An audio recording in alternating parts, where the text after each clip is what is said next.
Alright guys, so Tang Tang wasn't doing it for you, and you've got your eyes set on Rossi.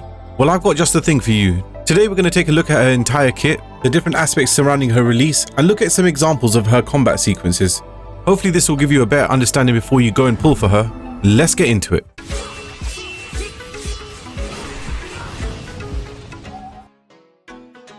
So this little fiery Red Riding Hood packs a little punch. We're going to start off with her basic attack sequence, and the first thing we're going to note here is that Rossi is kind of a hybrid character. She's one of the first true characters that deals both physical and heat damage, however is primarily focused on physical. So her basic attack is called Seething Wolf Blood. Rossi can perform up to 5 basic attack sequences, dealing physical damage to enemies.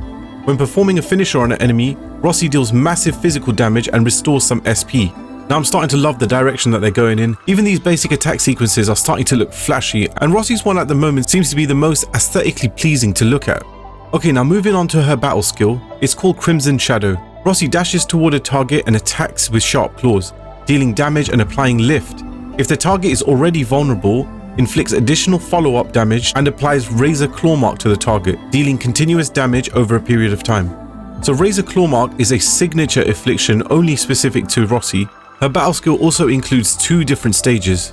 If Rossi's battle skill is cast while the enemy already has a stack of vulnerability on them, she will trigger an additional attack sequence, launching fiery wolves dealing heat damage to the target. So this second part of the attack sequence is called Wolven Ambrage. When it's successfully activated, this actually triggers her first talent, which is called Nicks and Scratches.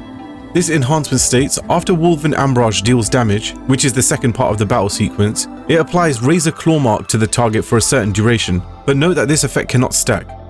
While Razor Claw Mark is active, the target takes physical damage every second equal to a certain percentage of Rossi's attack, and also receives increased physical damage and heat damage. This is one of the aspects that actually leads into her hybrid capabilities, making her a great tool to put into heat infliction and physical teams.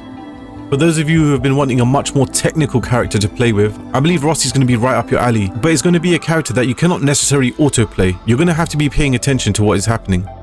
Another thing to note here is that when the second part of the attack sequence is triggered, it actually will recover a certain amount of HP for Rossi.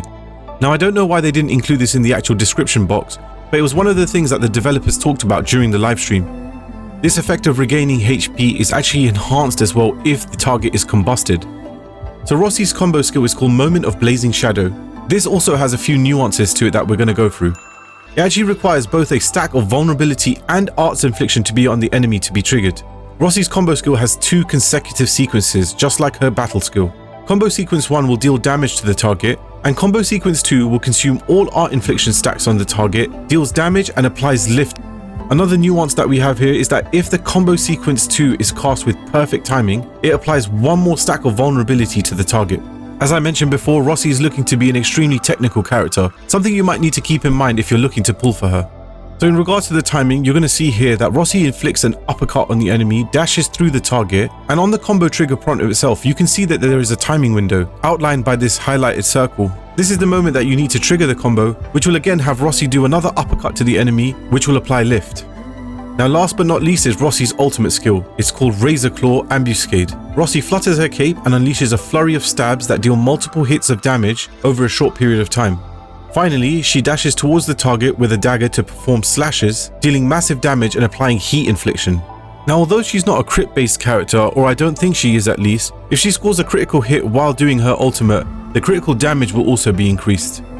Right, so moving into the examples guys, just as with Tang Tang, the developers provided 2 different examples of using Rossi in active battle. So to start off here, both a vulnerability and heat infliction is applied to the enemy using Wolf Guard and the Administrator. As we mentioned before, this will trigger Rossi's combo as she requires both a vulnerability stack and also infliction.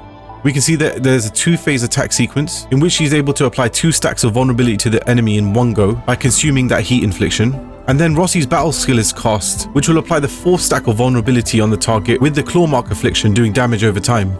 So the Administrator is going to go ahead and consume the vulnerability stacks to apply crush on the enemy. Wolfguard's ultimate is going to be triggered to apply combustion. Akikuri is going to go ahead and return some SP, and then Rossi's ultimate is going to be triggered. Just as I mentioned in Tang Tang's video, it's not only about doing damage, it's about feeling good while you do the damage. And as you can see here, Rossi really fulfills that role of looking flashy while doing that damage to the enemy. This knife flick animation at the end here is just a cherry on top. Now just a thing to note here, Rossi's combo skill is not limited to only heat inflictions, so you can actually use her on other teams. As long as you have a vulnerability stack applied with any type of arts infliction, will actually trigger Rossi's combo. Now the next example they gave is of just this, while using Gilberta on the team. So through this attack sequence here, first Gilberta's battle skill is cast to apply lift to the enemy. All the enemies are gathered in one spot, and Wolfguard's combo is triggered, applying heat infliction to the enemy. This will also trigger Gilberta's combo, which will again lift the enemy into the air, applying vulnerable to them. Then again, Gilberta's battle skill is cast to apply a nature infliction alongside Rossi's to get the full benefit of her battle skill. Now with perfect timing, again, the 4 stacks of vulnerability are applied to the enemy. Japan was used here in this attack sequence to show how you can capitalize on his damage also. This is then followed up by the ultimates of Gilberta and Rossi. Now Rossi's charted headhunting banner called Wolf Pearl is going to be available on March 29th, 2026 at 12 PM, which follows the same banner cycle that we have at the moment, which is of 2 weeks per banner.